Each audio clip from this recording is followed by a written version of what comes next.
The drums echoed through the valley, steady and low like a heartbeat before death. Her hands were bound with ceremonial silk, but her eyes, those wide, terrified eyes, were anything but willing.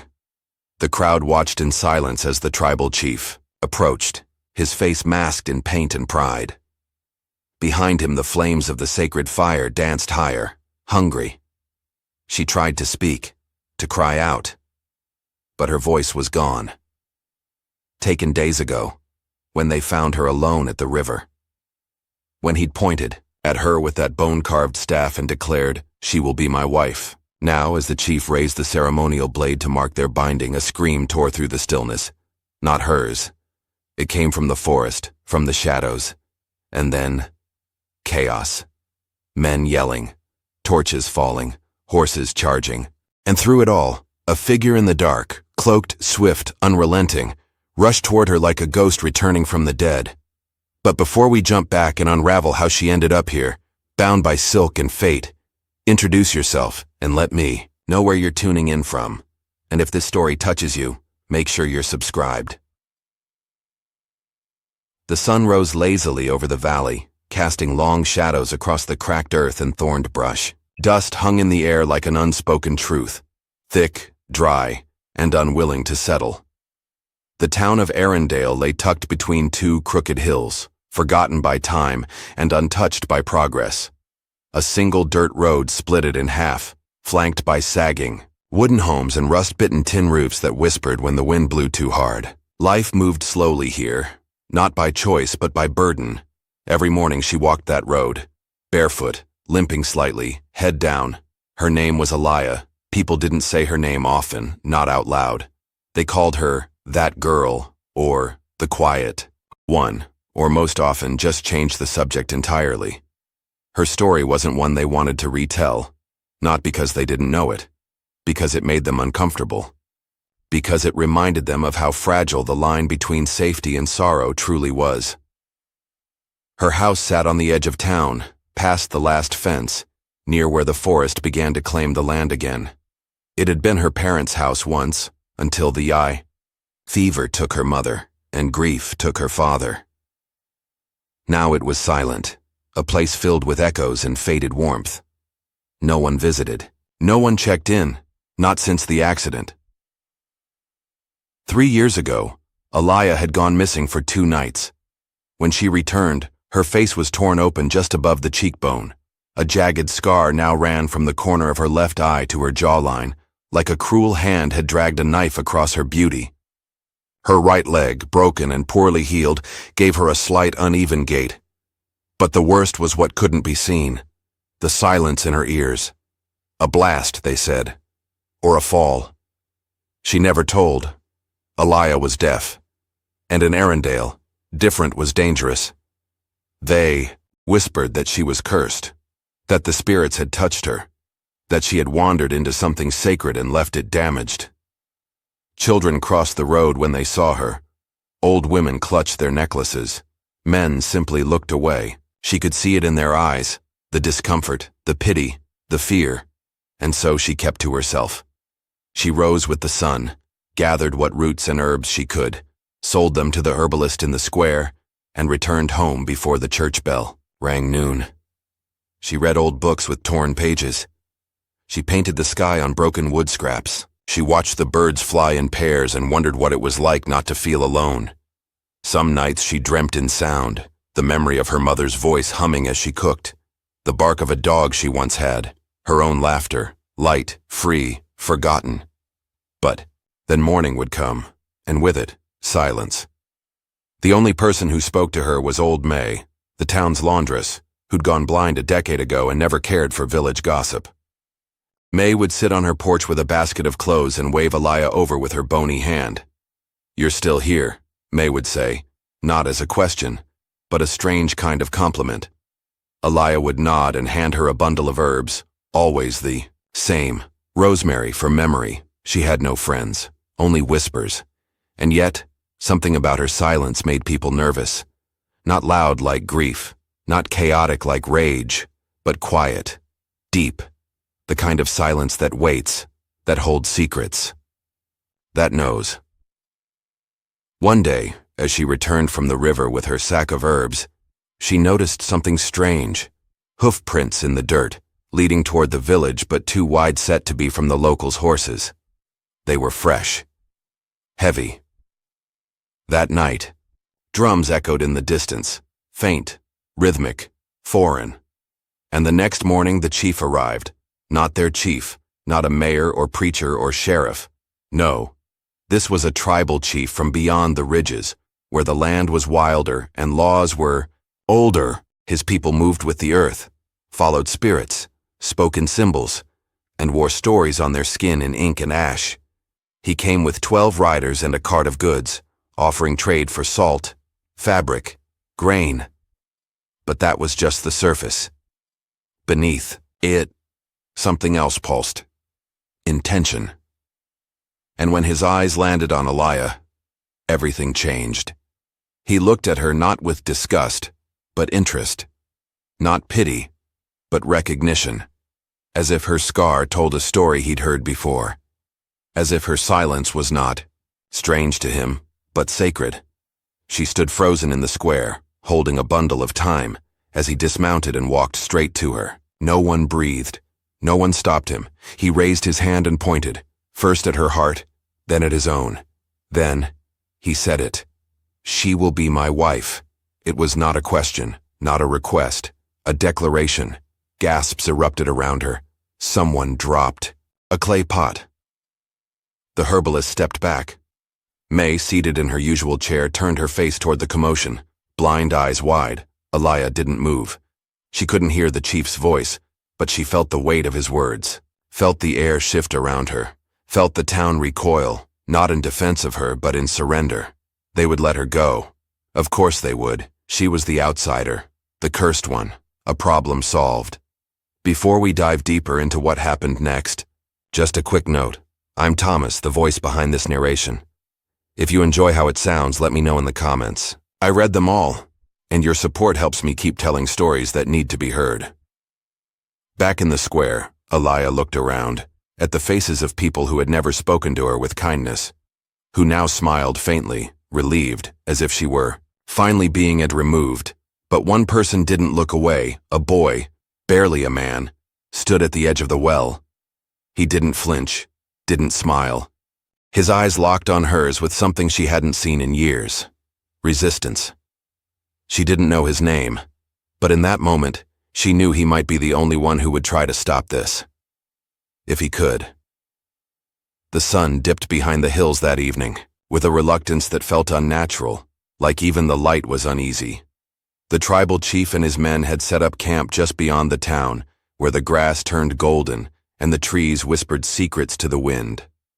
Aliyah watched from her window, as the smoke from their fires curled into the sky, not like a warning, but like a promise. She hadn't spoken. No one had asked her to. The chief's words hung in the air like iron shackles, and the town accepted them as law. The trade would proceed, and at the end of it, she would go. Be his, as if her body were a bundle of grain to be weighed and exchanged.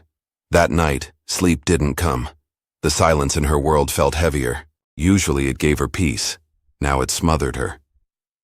The next morning she walked her usual path to the river, not because she needed herbs, but because she needed breath, space, air that hadn't been touched by their stairs. The mist clung to, the water soft and cold. She knelt by the bank, ran her fingers through the current, and closed her eyes. And when she opened them, he was there. Not the chief. The boy from the well. He stood on the opposite side, leaning against an elm, watching, her not with fear or pity but with something sharper. Curiosity, recognition. She tensed, ready to rise and leave. But then he signed something. Hesitant, clumsy, but deliberate. Hello. It startled her. No one had tried before. Not once in 3 years. She blinked. Then slowly, cautiously, signed back. Why?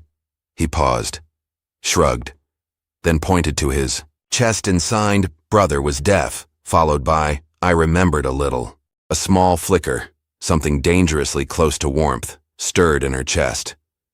She didn't smile, Not yet. But she didn't leave either. He crossed the river using the stepping stones, slipping slightly on the last one, catching himself with a chuckle that she couldn't hear, but could feel in the way his shoulders shook. When he stood before her, he didn't reach out. He simply sat beside her on the bank, close but not too close. The two of them just watched the water, and the silence between them wasn't empty. The boy's name was Cale. He was the blacksmith's apprentice, quiet, lanky, with hands stronger than his voice. Most people overlooked him. He liked it that way. Said little, worked hard, kept his eyes down. But not today. Today, he looked straight at her. Over the next few days, he kept appearing, in the square, at the edge of her yard, near the paths she took, always from a distance, always watching. And she found herself waiting for it. He didn't press her with questions. Instead, he brought her things. A scarf when it turned cold, a painted stone from the river, smooth and blue, a notebook and charcoal, so she could write if she ever wanted to. She didn't use it, but she didn't give it back. One afternoon, he found her near the abandoned orchard. She sat in the crook of an old tree, sketching a hawk with careful hands. He climbed the opposite branch and offered a soft sign. "That's good," she smirked, replying, "You're bad at signing." He laughed, then signed back with dramatic, clumsy exaggeration. "Teach me, then." So she did. In that silent orchard, day by day, word by word, they built something unspoken, and people noticed. Mrs. Lathan at the bakery narrowed her eyes when Cale bought 2 rolls instead of 1. The butcher's son whispered to his friend when he saw Elia walking home with a book in her arms, a gift Cale had left by her door. The blacksmith himself grunted disapproval, muttering that his apprentice should mind his future, not lost girls and tribal politics. But Cale didn't stop, because he'd seen something, not the scar, not the limp, not the girl they warned each other about in half sentences. He saw the way her fingers danced in the air when she spoke with her hands, the care with which she wrapped dried flowers, the quiet steel in her gaze when someone tried to make her feel less than whole. He saw her, and she, for the first time in years, started to believe she was still there. One evening, just before dusk, they met again near the river. She wore the scarf he gave her. He brought a small lantern and 2 apples. They didn't sign much that night. Instead, they just sat. Sometimes that's all you need. But the moment was broken when Cale suddenly tensed, glancing behind them. She followed his eyes and saw 2 of the chief's men watching from the trees, not speaking, just standing there, faces painted, unmoving. Elia's pulse quickened. Cale stood slowly, placing himself between her and them. The men didn't approach, but one of them smiled, a thin, mocking thing, before turning and disappearing into the woods. The other followed. She touched Cale's arm, signing, "They saw us." He nodded, jaw clenched. Trouble was coming. The next morning, the town was different, colder, tighter. The tribal chief stood outside the chapel with his arms folded and his warriors nearby. He didn't shout or threaten. He didn't need to. His presence was enough. He was waiting for Elia to fall in line, for the final trade to be made, for her to surrender. Cale was nowhere in sight. Elia stayed inside her home that day, heart a storm of thoughts. Her hands trembled as she packed the herbs she no longer intended to sell. Her eyes kept drifting to the door, as if expecting him to walk through it and say something, anything. And when the knock finally came, it wasn't Cale. It was May. The old woman stood there, clutching her cane, face drawn. She held out a slip of cloth, a piece of Cale's sleeve torn, stained with mud. "He went looking for you," she said. "But they saw. They followed." Elia stared at the cloth in her hand. "He's in danger, girl," May whispered. "And if you leave now, you'll never know what it could have meant." Her breath caught in her throat. May reached up with trembling fingers and touched Elia's cheek, not the scar, but just below it. "You're not cursed, child. You just survived." And that night, Elia didn't sleep. She packed her herbs anyway, not for sale, but for use. She wrapped her scarf, tightened her boots, and stepped out under the cover of darkness, toward the firelight, toward the camp of the tribal chief. Not to run, but to fight. She walked straight into the dark. The tribal camp pulsed with firelight and quiet murmurs.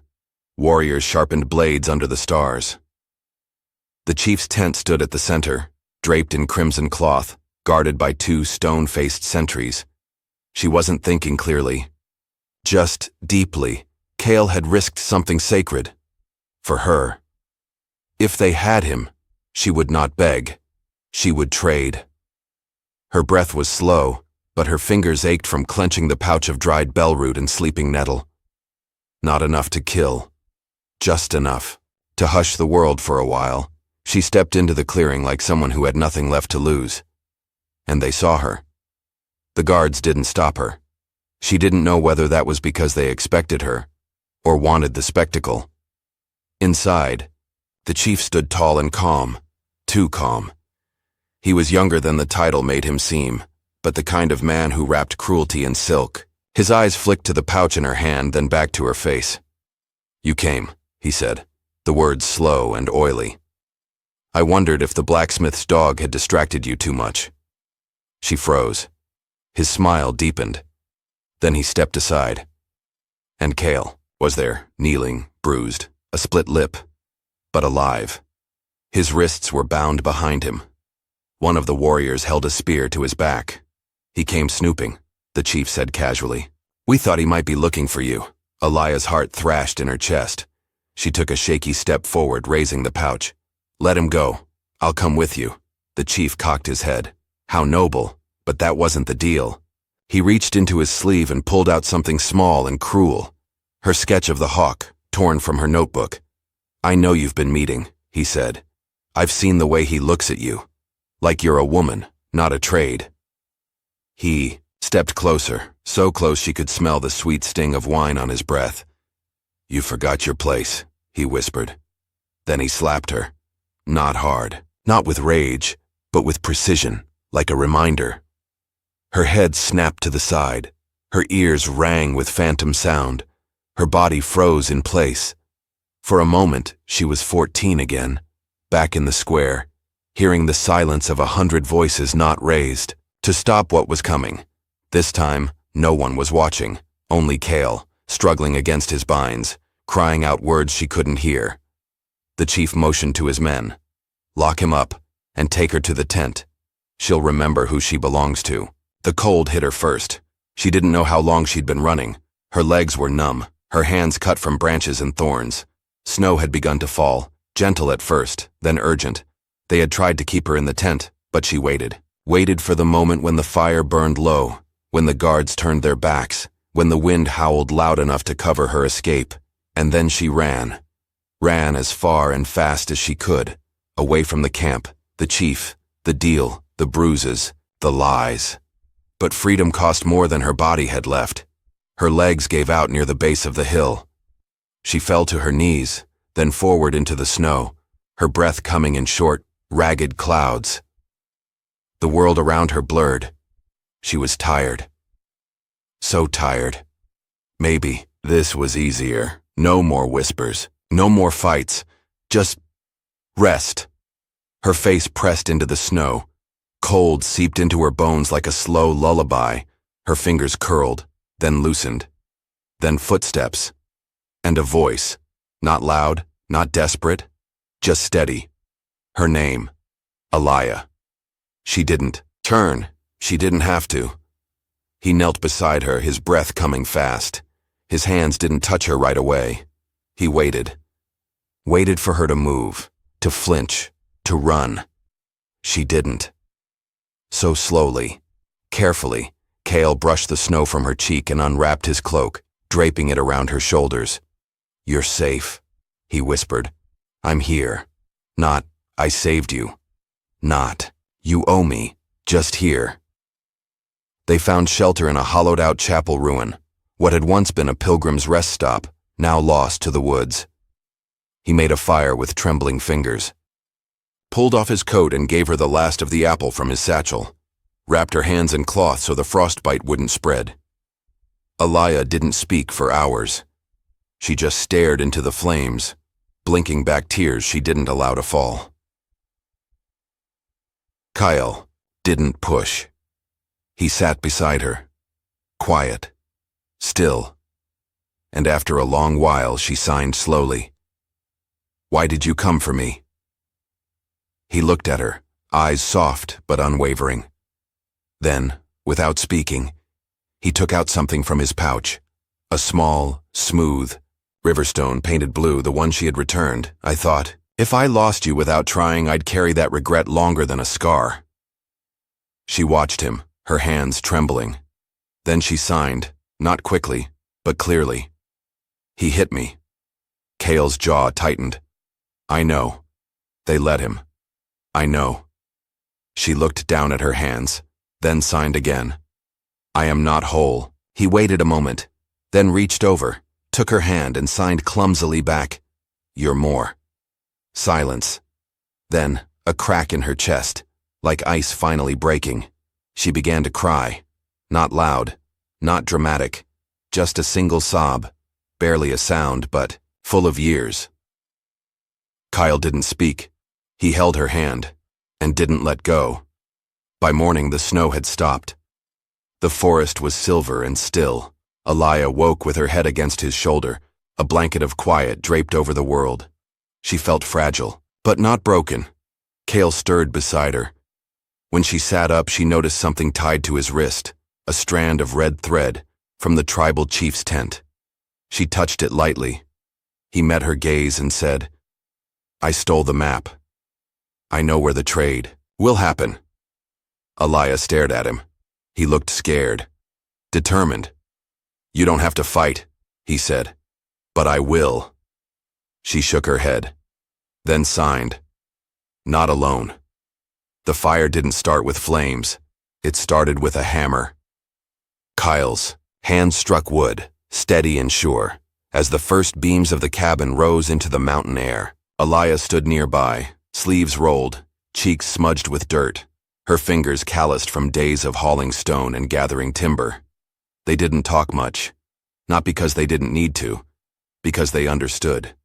She placed the stones just right in the hearth, tight, without gaps. He nailed every board so that no wind would sing through the seams come winter. Together, they built something small, but it held warmth, not just of fire, but of choice, of rebuilding, of reclaiming. It had been 3 months since she ran from the chief's tent. 3 months since Cale found her half frozen, full of silence. They had fled deeper into the forest, over the ridge where tribal borders blurred and no law rode too far without reason. There, on the edge of no one's land, they began again, not as fugitives, as people with no past to prove and no future promised, but with hands that still worked, with hearts that hadn't given up. The world called them reckless, but they felt free. Word traveled, of course. Nothing stayed secret forever. A merchant passing through left behind whispers that the tribal chief had sent riders, men with bone charms and black spears. He wanted the blacksmith punished. He wanted his bride back. And somewhere deeper still, a lawman had posted a bounty. Cale's name was written in thick ink across a wanted flyer for desertion, but the truth was always grayer. He had once worn the lawman's badge, years before Alaya knew him. Left it behind after a village burned because he followed orders, not his gut. He never forgave himself, and now they would come for him. Still, the cabin grew. She hung her old drawings on the walls, the hawk, the pine, the woman without a face. He carved wooden figurines in the evenings, a horse, a mother holding a child, a wolf curled to sleep. They planted herbs by the window, patched a roof with bark and tar, and traded rabbit meat for grain with a passing widow who said nothing, just winked. They slept side by side under a patchwork quilt. They never said home, but they stopped looking for one. Then came the smoke. It rose one morning like a cruel banner on the horizon, thin and gray, winding up from the tree line 2 ridges away. Kyle saw it first. He stood frozen by the fence, axe in hand, staring with that same quiet that meant his thoughts were louder than his voice could ever be. Alaya stepped up behind him. Raiders? She signed. He shook his head slowly. Riders. And then, him. The chief. The fire in the distance was not meant to burn trees. It was a message. I'm coming. They didn't argue. They didn't panic. They packed, a satchel each, a knife tucked, into Cale's belt. A pouch of dried herbs and salves. The riverstone she had once painted, now warm from her pocket. Then they lit their own fire, not out of anger, but so no one else would sleep in the walls they built. Flames climbed up the timber slowly, licking the edge of the roof before devouring it whole. Alaya watched the hawk drawing curl into black. She didn't cry. She just whispered, "Thank you," and turned away. They rode. 2 horses, one borrowed from the widow who never asked questions, the other caught wild and gentled with time and apples. Alaya rode well now. Cale had taught her with patience, never laughter. She held the reins like a woman who could run, but no longer needed to. The plan was loose. South toward the dry hills, past the river bend and into old canyon country, where even bounty hunters got lost. But the past always finds its road, and it found them at dusk. They spotted the trap just in time. 3 riders blocked the path by the ravine. One wore tribal beads, the other carried a rifle slung too loose to be casual. The third, Alaya's hands froze. The third was the lawman, broad-shouldered, coat stitched with faded brass stars, and a look that said he knew Cale better than she did. They didn't draw weapons, they just stared. Kyle dismounted first. The lawman tipped his hat. "You always did run toward the fire." Kyle said nothing. Alaya slid from her horse, boots crunching on gravel. The chief's man spoke next. "She's promised." Kyle stood in front of her. "She's not." Silence. Tension thick as honey. The rifleman stepped forward. Then Alaya did something no one expected. She stepped past Cale, faced the men alone. She didn't shout. She didn't plead. She raised her chin, signed slowly, and said aloud with broken strength, "I am not a debt. I am not his. And if you think I'm just a woman with a scar and a silence, then you should know I've learned how to speak with fire." The lawman looked at her, then at Kyle, then back. Something in him cracked. He spat on the ground, muttered, "Always the hard road with you," and turned his horse. The tribal man sneered, but when the lawman didn't ride with him, he muttered something dark in his own tongue and followed. Only the rifleman stayed a moment longer, then said softly, "They'll be back," Cale answered. "Then we'll be ready." That night, by a hidden stream, they lit a new fire, just enough warmth for 2 bodies pressed close. Alaya leaned against him, her breath steady. "You could have let me speak," Cale murmured. She smiled, faintly. "I did," she signed. "They heard you in me." He watched the flames dance in her eyes. "What now?" he asked. She looked into the dark, then back at him, and whispered, "We keep going. We find the next ridge, the next tree, the next place to build." Kyle touched her scar, gently, reverently. "You're not who you were." She shook her head. "Neither are you." But not every story ends clean. One challenge remained. Cale found it in a letter days later, tucked into the saddlebag of the horse they borrowed. From the widow, a warning. The chief was dying, and he had named her in his final demand. A sacred blood oath. Her name would be passed down as cursed unless she returned and reclaimed it, not for him, for herself. If she didn't, every child born of his tribe would be told the tale of the woman who ran and brought death to a chief's line. She would be legend, but a cursed one. Alaya read the letter twice, then burned it. Cale watched her. She said nothing, but he could tell. This wasn't just about escape anymore. It was about truth. And truth doesn't hide forever. The river always called her back. Maybe it was the sound, soft, steady, like a song beneath the wind. Or maybe it was the memory of when she first tried to end her story there, and fate refused. Now she returned, not as a ghost, but as a witness to her own survival. The village loomed in the distance, the same crooked roofs, the same smoke curling, upward like whispered warnings. but the path felt different beneath her feet. She was not the same girl with the limp and the silence and the shame stitched into her name. She walked tall now, not to prove anything, just because she could. Cale rode beside her. He hadn't tried to change her mind when she said she needed to return, hadn't questioned her when she took off her scarf and let the scar show. He simply said, "I'll ride with you," and that was enough. They didn't tell anyone they were coming, but eyes watched from behind curtains as their boots struck the stone square. Children stopped their games. A baker's hands froze in flour. A mutter passed through the crowd like a cold draft. She's back. Why would she come? After everything. A bell rang from the old chapel, the one with the cracked stained glass window that had once hidden her crying after the chief claimed her. Now, she stepped up to its steps and faced them all. "I was never his." Her voice rang clear, the same voice that had once been too broken to use. Now it shook with quiet certainty. "I never wore his mark. I never shared his name. And I will not let my story end in someone else's mouth." She looked over the crowd. Some turned away, some stayed frozen. One old woman nodded once. Then a man stepped forward, the lawman Cale's former comrade.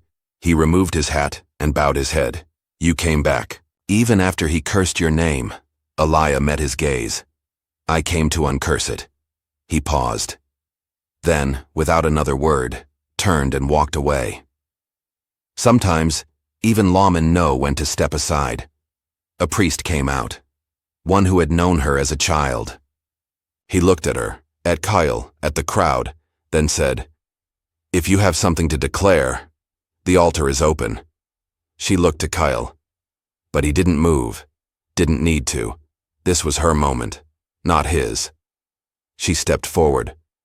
"I have no family here, no house, no father to walk me, but I have hands that worked stone, a voice that healed, and a man beside me who saw me before I was ready to be seen." She turned to Cale. "If I leave here, it's not because I was cast out. It's because I chose not to stay." He held out his hand. She took it. No vows, no veil, just fingers locked and the weight of a town falling away. They didn't stay the night. They walked to the hill behind the chapel, where the trees grew in clusters and the stars came earlier. Elijah spread a blanket and unpacked the bread she had traded for. Kyle started a fire. It crackled gently. No heat needed, just presence. And then, as the moon rose, she took out the only thing she'd brought from the cabin that burned. A carved, wooden hawk. She placed it in the grass. Let the night wind pass over it, then leaned her head on Cale's shoulder. "You think we'll ever stop running?" He smiled. "We're not running anymore, we're just choosing where to land." Years passed. The village told stories of the woman who returned without fear, who looked the curse in the eye and burned it to ash. Some said she lived near the Red Cliffs, where smoke from a small cabin could be seen every dusk. Others said she traveled, helping those like her, women with marks, with silences, with names they wanted to reclaim. No one knew for sure. But one thing was certain. When a child was born to a quiet couple by the canyon stream, they gave her a name, not of royalty, not of shame, just a name that meant survivor, Elijah. And above her cradle, hung from a wooden beam, was a carved hawk in flight.